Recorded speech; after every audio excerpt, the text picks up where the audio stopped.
Šventųjų ir angelų vaidmuo krikščioniškajame gyvenime. Šventųjų vaidmuo krikščioniškajame gyvenime. Šventieji, jau esantis Dievo garbėje, nenustoja rūpinęsi visų mistinių Kristaus kūnų ir bendrai, ir kiekvienu jo nariu atskirai. Juk jie yra geriausiai mūsų broliai ir jiems negali nerūpėti mūsų likimas, kol esame kelionėje į Tėvo namus. Jie, pagal savo nuopelnų vertę, mus užtaria pas Dievą mūsų reikaluose. Jie šviečia mums savo kilniu pavyzdžiu. Tad ir mes turime su dėkingumu priimti jų pagalbą, reikšti jiems prideramą pagarbą ir sekti jų pavyzdžiu.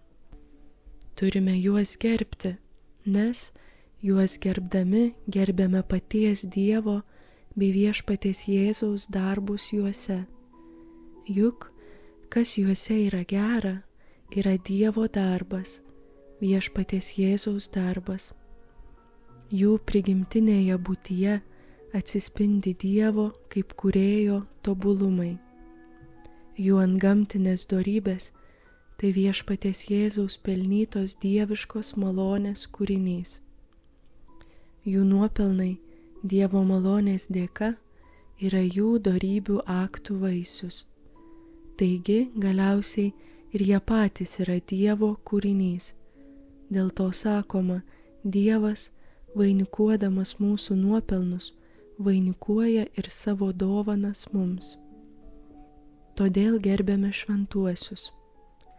Kaip gyvas švenčiausiosios trejybės šventovės, kuriuose ji teikėsi gyventi, kurių sielas išpuošė dorybėmis ir šventosios dvasios dovanomis, kurių galias nuolat veikdino veikdinančiomis malonėmis, kad jos galėtų veikti nuopelningai. Kaip dangiškojo Tėvo įsūnius, ypatingai jo mylimus dėl jų ištikimybės jam. Kaip Jėzaus Kristaus brolius, ištikimus jo mistinio kūno narius, kurie nuolatinėje galvos Kristaus įtakoje uoliai siekia panašumo į pirmgimį daugelio brolių tarpe. Kaip šventosios dvasios šventovės ir jos paklusnius mokinius, kurie mielai leidosi jos vedami į šventumo viršūnes.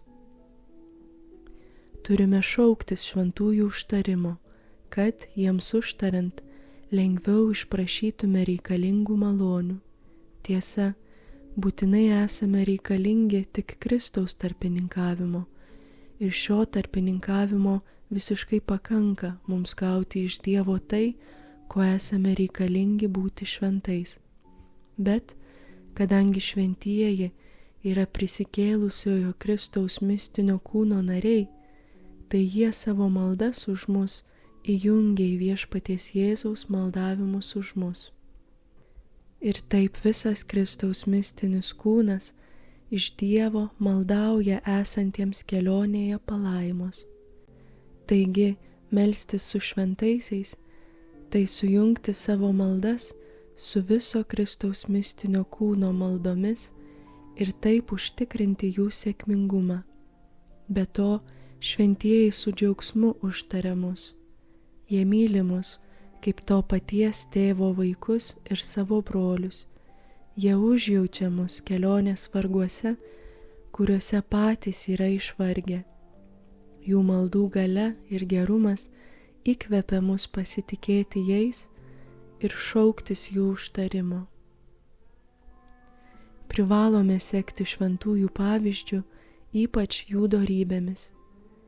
Visi šventieji stengiasi sekti Kristaus pavyzdžiu, gyventi pagal Kristų, mūsų dieviškąjį idealą, ir jie gali su šventuoju Pauliumi kalbėti: būkite mano sekėjai, kaip ir aš Kristaus. Vieni jų turėjo progos vienoje, kiti kitoje dorybėje pasižymėti, pasiekti herojiškumo.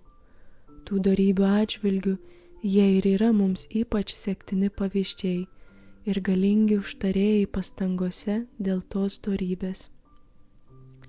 Dėl to mums yra artimesni tie šventieji, kurie gyveno panašiomis aplinkybėmis, kaip ir mums tenka gyventi, kurie turėjo tokį pat temperamentą kaip ir mes, kurie turėjo viešpaties vynuogyne tokias pat pareigas kaip ir mes.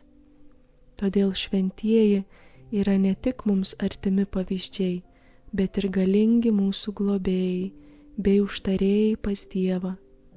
Taigi yra protinga turėti tą ar kitą šventąjį ypatingų savo mokytojų ir globėjų. Žinoma, pasirenkant tokį šventąjį yra gera pasitarti su protingu dvasios vadovu. Toks globėjas įkvepia mums nepaprastos drąsos žygyje dėl savo šventumo, kaip sako šventasis Augustinas.